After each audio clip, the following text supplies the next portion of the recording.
Hi guys, welcome to my new vlog. ನಾನು ನಿಮ್ಮ ದೀಕ್ಷಾ 2015. Last time bottle painting ಮಾಡಿದಾಗ ಕವರಲ್ಲಿ painting ಮಿಕ್ತಂತ ನಮ್ಮಮ್ಮ ಬುಕ್ಕಿಗೆ ಸ್ಟಿಕ್ ಮಾಡಿದೆ. ನಮ್ಮಮ್ಮ ಅದ್ರ ಮೇಲೆ ಗಣೇಶ ಹಾಕಿದ್ರು. ನಾನು ಅದನ್ನು ಸ್ಕೆಚಲ್ಲಿ ಫಿಲ್ ಮಾಡ್ತಿದ್ದೀನಿ. ನಾನು black colour sketch pen use ಮಾಡ್ತಿದ್ದೀನಿ. ಈ ಥರ ಸ್ಲೋಗೆ ನಮ್ಮಮ್ಮ ಬರ್ದಿರೋದ ಮೇಲೆ ಸ್ಕೆಚಲ್ಲಿ ಬರ್ಕೊಂಡೋದೆ. ನನಗೇನು ಪೇಂಟಿಂಗ್ಸ್ ಬರಲ್ಲ, ನಮ್ಮಮ್ಮ ಆರ್ಟಿಸ್ಟು, ಅವ್ರು ಹೇಳ್ಕೊಡ್ತಿರೋದನ್ನೇ ಮಾಡ್ತಿದ್ದೀನಿ ಅಷ್ಟೇ. ಫೈನಲಿ ಗಣೇಶ ಲುಕ್ ಈ ಥರ ಬಂತು. ಆಮೇಲೆ ಸೈಡಲ್ಲಿರೋ ಪೇಂಟಿಂಗ್ನೆಲ್ಲ ಬ್ಲ್ಯಾಕ್ ಕಲರ್ ಸ್ಕೆಚ್ಚಲ್ಲಿ ಈ ಥರ ಮಾಡ್ಕೊತಿದ್ದೀನಿ.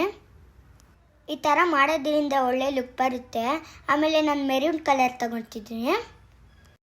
ಮೆರೂನ್ ಕಲರಲ್ಲಿ ಈ ಥರ ಗ್ಯಾಪ್ ಇಟ್ಟಿರೋದನ್ನೆಲ್ಲ ಫಿಲ್ ಮಾಡ್ಕೊತಿದ್ದೀನಿ. ಫೈನಲಿ ಗಣೇಶ ಲುಕ್ ಈ ಥರ ಬಂತು. ನಿಮಗೇನ ನನ್ನ ವ್ಲಾಗ್ ಇಷ್ಟ ಆಗಿದ್ರೆ ಫಾಲೋ ಮಾಡಿರಿ, ಲೈಕ್ ಮಾಡಿರಿ, ಶೇರ್ ಮಾಡಿರಿ. ಬಾಯ್ ಬಾಯ್.